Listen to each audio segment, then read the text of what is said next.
অর্চনাদি, আমরা যে প্রতিবেদনটা দেখালাম তার শেষে কুণালদা বলছেন যে মিষ্টিটা খাওয়ানো হলো সেই মিষ্টিটা অত মিষ্টি নয়, কি বলবেন? প্রথমেই বলি, তৃণমূল কংগ্রেস দলের মধ্যে কুণাল ঘোষের অবস্থা যে খুব ভালো সেটা আপনারা সবাই জানেন। ভেবেছিলেন রাজ্যসভা পেলেন, হবে না। উত্তর কলকাতার টিকিট চাইলেন, নিয়ে গেল সুদীপবাবু।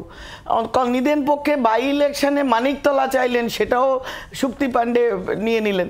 তো তার এখন সকালে একটা কথা বলেন, বিকেলে এসে আরেকটা কথা বলেন। কখনো মমতা ব্যানার্জিকে সবচেয়ে বড় সারদা বেনিফিশিয়ারি বলেন, আবার মমতা ব্যানার্জিকে 10-20 লিটার তেল ঢালতে তিনি 1 সেকেন্ড দেরি করেন। সুতরাং তার অবস্থা, তার দলের মধ্যে কুণাল ঘোষের অবস্থা, যে অবস্থান, সেটা নিয়ে প্রশ্নচিহ্ন আমার একার না, প্রত্যেকের মনে আছে। এবার মিষ্টি খাওয়া নিয়ে, কারো জন্মদিন হবে, কাউকে উইশ করবে, মিষ্টি খাওয়াবে, তার মধ্যে রাজনীতি ঢোকানোর আমি অন্তত ব্যক্তিগতভাবে পক্ষপাতী নই। আমি মনে করি না যে মিষ্টি খাওয়াতেই পারে, জন্মদিন হতে পারে। নিম্ন রুচির রাজনীতির পরিচায়ক এটা, প্রথম কথা। তারপরে দেখুন, এই যে এর সঙ্গে ওর, এটা তৃণমূল নয় যে 21শে জুলাইয়ের মঞ্চে ভাইপো থাকবে না, তার ছবি থাকবে না, আবার একদিন দুদিন আগে তৈরি হয়ে গেল। এটা সেরকম নয় যে বাবুনের সঙ্গে মমতা ব্যানার্জির ঝগড়া, পিসির সঙ্গে অভিষেকের ঝগড়া, সেটা নয়। এই যে প্রেরোগেটিভ মিডিয়া তৈরি করছে, যে শুভেন্দুর সঙ্গে সুকান্ত, সুকান্তের সঙ্গে দিলীপ, আমি আবার বলছি, বিজেপি হলো পৃথিবীর সবচেয়ে বড় পরিবার, the largest political party in the world. এবং সেখানে আমরা একটা সময় আমাদের ট্যাগলাইন ছিল মোদিকা পরিবার, আমরা এখন অন্য ট্যাগলাইনে চলে এসেছি। টাইম টু টাইম চেঞ্জ হয়। সুতরাং আমরা মনে করি, আমরা যে রাষ্ট্রবাদী দল করি, আমরা যে দেশ নির্মাণের কথা বলি এবং যে আদর্শ নিয়ে চলি, সেখানে একটা এত বড় পরিবার রাস্তা দিয়ে হাঁটবেন, আপনি একটা হোঁচট খাবেন না, কি একটা গাড্ডা পড়বে না, চিন্তা করাটাই মূল্যহীন। এটা যাওয়ার পথে, আসার পথে এটা হতেই পারে। এটা নিয়ে এত কিছু যে আবার হঠাৎ এটা ড্যামেজ কন্ট্রোল, এই ধরনের রাজনীতির আমরা একেবারেই বিরুদ্ধে।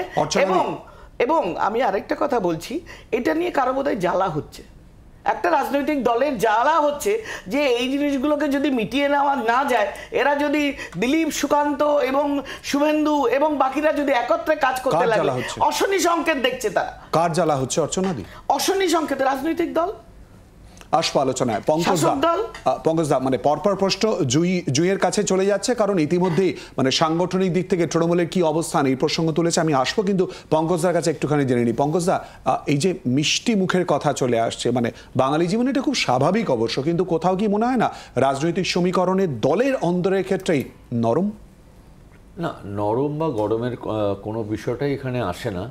মানে স্বাভাবিক একটা সৌজন্য, এবং সেটা মিষ্টিমুখ হয়েছে এমন ভাবে মিডিয়া এটাকে অন্তর্বর্তী সময় প্রচার করছে। বিশেষ করে আমি কুণালবাবুর বক্তব্য শুনছিলাম, আমার সত্যি জানতে ইচ্ছা করে যে কুণালবাবু লোকসভার পরে আর এই বাই ইলেকশনের অন্তর্বর্তী সময় হঠাৎ পদত্যাগ করলেন, আবার ফিরে এলেন, তো সেটা তার বিষয়। তিনি হঠাৎ মিষ্টি কম পাচ্ছেন কি বেশি পাচ্ছেন, যদি কারো সুগার না থাকে তাহলে একটু বেশি মিষ্টি খাবেন, যার সুগার থাকবে তিনি তো একটু সুগার ফ্রি খাবেন। সেটা উনি মেপে দেখেছেন কি না আমি জানি না, ওই মিষ্টিটা উনিও খেয়েছেন কিনা, নিশ্চয়ই শুভেচ্ছা জানিয়েছেন। তো জন্মদিনের শুভেচ্ছা, এটা নিয়ে মনে হয় এত বেশি রাজনীতি করার কোনো প্রয়োজন নেই। জুই, হ্যাঁ, প্রথমেই আমি বলি যে আমি শুনলাম দুজনের বক্তব্য, আমাকে একটু বলতে দিতে হবে। আজকে দিলীপদার জন্মদিন, সেজন্য নিশ্চয়ই রাজনৈতিক সৌজন্যতা থাকবে এবং আমরাও শুভেচ্ছা জানাই, তৃণমূল কংগ্রেসের পক্ষ থেকেও শুভেচ্ছা জানাই দিলীপদার জন্মদিনে। এবং কুণাল ঘোষ সকালবেলায় আমাদের তরফ থেকে তাকে শুভেচ্ছা জানিয়ে দিয়েছেন। দ্বিতীয় কথা, আজকে আমি বলি যে এমন আজকে এই জন্মদিনটা পালন করা গেল কারণ আজ সকাল থেকে ভারতবর্ষের কোনো প্রান্তে কোনো রেলওয়ের দুর্ঘটনা ঘটেনি, তাই বোধহয় আজ এত ঘটা করে বিধানসভায় এই জন্মদিনটা পালন করা গেল। দ্বিতীয় কথা হচ্ছে, আমরা জন্মদিনে জানি অনেকেই মিষ্টি দেন, ফুল দেন, অনেকে অনেক শুভেচ্ছা বার্তা পাঠান, নানা রকম গিফট দেন, কিন্তু সেগুলো যখন ক্যামেরার সামনে করতে হয়, সেগুলো যখন বিধানসভার মধ্যে দাঁড়িয়ে করতে হয়, তার মানে আমার ছবি তোলাটা ওখানে মুখ্য উদ্দেশ্য, এবং সেখানে আমার ওই অন্তর্দ্বন্দ্ব মিটিয়ে ফেলার একটা প্রলেপ, সেই একটা দুর্বল চিত্রনাট্য আজকে তৈরি হয়েছে, সেই যে অন্তর্দ্বন্দ্ব রয়েছে দুজনের মধ্যে মিটিয়ে ফেলার। আমরা যে ভিডিও একটু আগেই আপনারা দেখালেন, 5 জুন দিলীপ ঘোষ বলছেন যে তাকে কাঠিবাজির জন্য তাকে সরে যেতে হয়েছে মেদিনীপুর থেকে এবং তিনি টিকিট পাননি। আজকে সেই দিলীপ ঘোষ বিধানসভায় আসছেন, তাকে কেক কাটা হচ্ছে বা মিষ্টি খাওয়ানো হচ্ছে, তাকে শুভেচ্ছা জানানো হচ্ছে, খুব ভালো কথা। কিন্তু আমাদের বক্তব্য হলো যে এখানে বিজেপি যে কলহ, সেই কলহ যাতে আর বারবার, যেটা ভোটের পর থেকে যেটা বারবার বাইরে চলে আসছে, এই খারাপ রেজাল্ট হওয়ার পর থেকে, বিশেষ করে এই 12টা সিটে যবে থেকে নেমে গেছে তবে থেকে যে কলহ, সুকান্ত মজুমদার কখনো বলছেন আমাদের উত্তরবঙ্গের উন্নয়নের জন্য আলাদা পর্ষদের দরকার, কখনো আবার তারই দলের নেতা শুভেন্দু অধিকারী বলছেন না দরকার নেই বাংলা এক, আজকে দিলীপ ঘোষ আবার তারই বিবৃতি দিলেন তার সমর্থনে। তো আজকে আমরা দেখছি যখন রাইটার্স অভিযান হলো তখনও এই নেতাদের মধ্যে পার্থক্য ছিল, সুকান্ত মজুমদার বলছেন শেষ হয়ে গেছে, সেখানে শুভেন্দু অধিকারীরা বলছেন শেষ হয়নি রাইটার্স অভিযান। এইরকম অন্তর্দ্বন্দ্ব বারবার চলে আসছে সামনে। আজকে সেই অন্তর্দ্বন্দ্ব বিজেপির সদর দপ্তরে তার আমরা দেখেছি, তার যে প্রেসিডেন্ট, সেই প্রেসিডেন্টসে আজকে আমরা দেখেছি তার যে ছবি, সেই ছবিতেও সাধারণ কর্মীরা এসে পদাঘাত করছেন। এই অন্তর্দ্বন্দ্বের ছবি তো আপনারাই দেখাচ্ছেন বারবার, সেটাই আজকে ঢাকা দেওয়ার একটা চেষ্টা মাত্র হলো। তবে জনগণ সব বোঝেন, শাক দিয়ে মাছ ঢাকা যায় না। সংগঠনে কাজ করুন, শুভেচ্ছা রইল। নিশ্চয়ই বিজেপি ভালো করে সংগঠন করুক। তৃণমূল কংগ্রেসের পক্ষ থেকে অনেক অনেক শুভেচ্ছা দিলীপ ঘোষের জন্মদিনে। অমিতাভ বাবু প্লিজ, অর্চনাদি, অমিতাভ বাবু, কোথাও কি অন্তর্দ্বন্দ্ব মেটানোর চেষ্টা এবং সে কারণে প্রকাশ্যেই মিষ্টি মুখের বিষয়, নাকি স্বাভাবিক পদ্ধতি বলে মনে হয়? আচ্ছা, যদি বিষয়টা এমন হয় অন্তর্দ্বন্দ্ব মেটানোর চেষ্টা, তাতেই বা আমাদের কি, সাধারণ জনগণের কি? আর যদি এটা শুধু দেখানোর ব্যাপারও হয়, তাতেই বা সাধারণ জনগণের কি যায় আসে? একজন রাজনৈতিক নেতার জন্মদিন পালন করা হবে, সেটা তাদের দলীয় অফিসে হলে সবচেয়ে ভালো হতো। বিধানসভার ভেতরে হচ্ছে, আমি জানি না বিধানসভাটাকে তারা কিভাবে দেখছেন, কি চোখে দেখছেন, কিন্তু এখানে সম্পূর্ণ তৃতীয় ব্যক্তি হিসেবে কুণাল ঘোষের মন্তব্যটি বেশ কি বলবো, চিত্তাকর্ষক। আমরা ওই গুপি গাইন বাঘাবাইন চলচ্চিত্রের শেষে সকলের মনে থাকবে যে যখন ওই রাজার রাজকন্যে একটি কার বিয়ে হবে, গুপির সঙ্গে না বাঘার সঙ্গে, তখন অন্য রাজা এসে বললেন রাজকন্যা কি কম পড়িয়াছে, তাহলে তার কাছে একটি রাজকন্যা আছে, তিনি বিয়ের জন্য প্রস্তাব করতে পারেন। তা কুণালবাবু যখন বলছেন ওই মিষ্টিটাতে মিষ্টি কম ছিল, তাহলে বোধহয় কিঞ্চিৎ মিষ্টি ঢালবার স্বাদ তারই রয়েছে।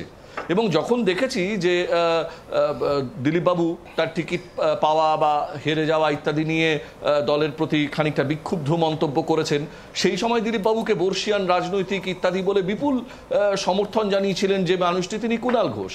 ফলে বোঝাই যাচ্ছে এই ব্যাপারটাতে, মানে যেহেতু বিপক্ষ বা শত্রুপক্ষ, তাই তার ভেতরে বিভেদের খেলাটা খেলতে সেই কৌটিল্য বা চাণক্যের যে নীতি, তাকে ব্যবহার করতে চাইছেন এমন একজন, যিনি আদপে মানে কৌটিল্যের মতো মেধা রাখেন কিনা আমি জানি না, তবে নিঃসন্দেহে এটা বলতে পারি তার এই মন্তব্য, এই কথাবার্তাগুলোর কারণে রাজনৈতিক দল হিসেবে তৃণমূলের ভাবমূর্তি বেশ খানিকটা খর্ব হচ্ছে। কারণ কে কোন নেতা তার দলের কোনো বরিষ্ঠ নেতাকে মিষ্টি খাওয়াবেন কি খাওয়াবেন না, তাতে মিষ্টির পরিমাণ কি থাকবে, এটা কুণাল ঘোষের দেখবার ব্যাপার নয়। তো ফলে এই ধরনের অসৌজন্যমূলক মন্তব্যটাও বাংলার রাজনীতির পরিবেশকেই বরং দূষিত করে বলে আমি মনে করি। চন্দনদা, দেখুন, বিজেপির প্রতিনিধি তো সত্যি খুব একটা সত্যি কথা বললেন, যাওয়া আসার পথের পাশে তো এরকম ঘটনা ঘটেই থাকে। কিন্তু এটাও তো সত্যি যে এমনও দিনেই তারে বলা যায়, আজকে সারাদিন অবিশ্রান্ত বর্ষণের মধ্যে, এটা তো পরিষ্কার যে আমরা সহজভাবে বুঝি যে একটা 3 BHK ফ্ল্যাট, আরএসএস একটা রুমে থাকে, বিজেপি একটা রুমে থাকে, টিএমসি একটা রুমে থাকে, যখন তখন যে কোনো রুম থেকে যে কোনো ঘরে যাওয়া যায়, কোনো অসুবিধা নেই। আপনি পরপর উদাহরণ দেখতে পাবেন। ফলে এটা শুধু বিজেপির ঘটনা নয়, যেমন এক দক্ষ বাজিকর বাকিদের নাচায়, ঠিক একই রকমভাবে আরএসএস 98 সাল থেকেই দুটো দলকে পরিচালনা করে যাচ্ছে। একদিকে দেখুন, এই বিধানসভাতেই বিশ্বজিৎ দাস বিজেপির এমএলএ ছিলেন কি? বিজেপির এমএলএ ছিলেন না, কিন্তু মুখ্যমন্ত্রীকে পায়ে হাত দিয়ে প্রণাম করলেন এই বিধানসভায়। এই বিধানসভাতেই শুভেন্দুবাবু চা খেলেন, এই বিধানসভাতেই কৃষ্ণ কল্যাণী চেয়ারম্যান হয়ে গেলেন, বিজেপির দলে আছেন কিন্তু টিএমসি থেকে লোকসভা নির্বাচনে প্রতিদ্বন্দ্বিতা করলেন। এই বিধানসভাতেই আপনি অর্জুন সিংকে দেখেছেন মমতা ব্যানার্জির হয়ে বিধানসভাটা ভেঙে দিতে, সেই অর্জুন সিংকে দেখছেন একবার এদিক ওদিক হয়ে আবার একটা অন্য দলে। এই বিধানসভাতেই আপনি মুকুল রায়কেও দেখেছেন। ফলে আমাদের কাছে এটা খুব পরিষ্কার। আমি আপনার সময় বলিনি তো, এত রাগ করলে কি করে হবে? এখনো অনেকটা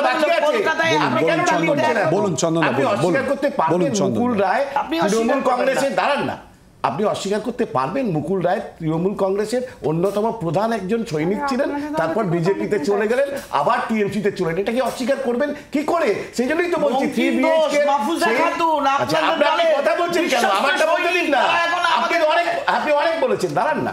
এবার হচ্ছে যে এই যাওয়া আসার পথটা যেটা বললেন, ধরিয়ে দিতে হবে না, আপনারা ধরুন, ধরিয়ে দিতে হবে না, আপনারা ধরুন, একটাকে পারলে ধরুন। 77টা এমএলএ কটায় গিয়ে দাঁড়িয়েছে নিজেরাও জানেন না। ফলে আমার বক্তব্য হচ্ছে পরিষ্কার যে বিজেপি যাই বলার চেষ্টা করুক, তাদের ভেতরে তাদের জন্মদিন তারা পালন করবেন, সেটা তাদের ব্যাপার, তাদের কিচ্ছু আসে যায় না। কিন্তু টিএমসি এর ভেতরে ঢুকে যাওয়া এই যে মন্তব্য, সেটা নিয়ে আমি বললাম যে সত্যি সত্যি মানুষ কি পেল।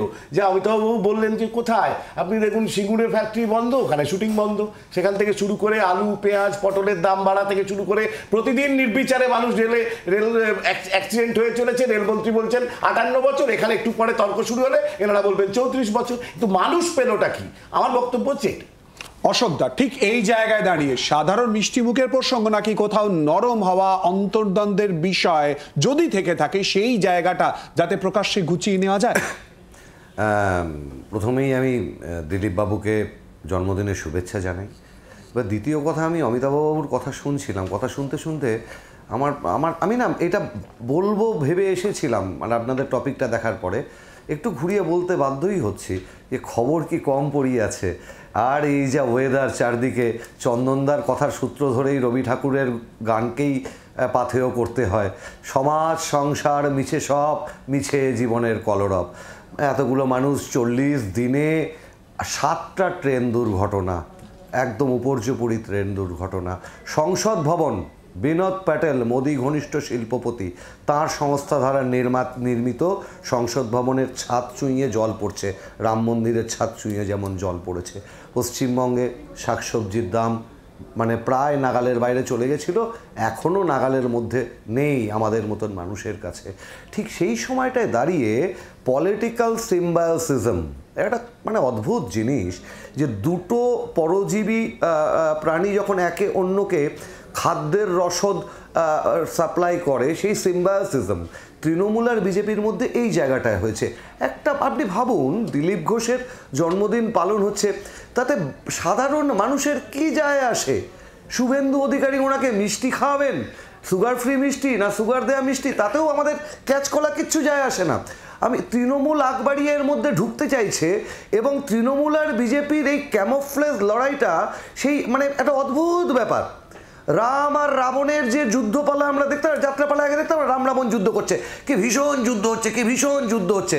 তারপরেই ছোটবেলায় যখন দেখতাম আর গ্রিন রুমের পর্দা তুলে দেখতাম, ও বাবা, রাম আর রাবণ একসাথে পোড়াবিড়ি ভাগ করে খাচ্ছে। এই যে ক্যামোফ্লেজ, আসল ব্যাপারটা হচ্ছে রুটি রুজি পেট ভাত লড়াই, জীবন জীবিকার লড়াই। চাকরি নেই, বেকারত্ব বাড়ছে, ট্রেন দুর্ঘটনা হচ্ছে, দিল্লি থেকে পশ্চিমবঙ্গ এক অবস্থা। এখান থেকে মানুষের চোখ ঘুরিয়ে দেওয়ার জন্য এই পরিকল্পিত চিত্রনাট্য। বাংলার আওয়াজ, বাঙালির আবেগ, জি 24 ঘন্টা।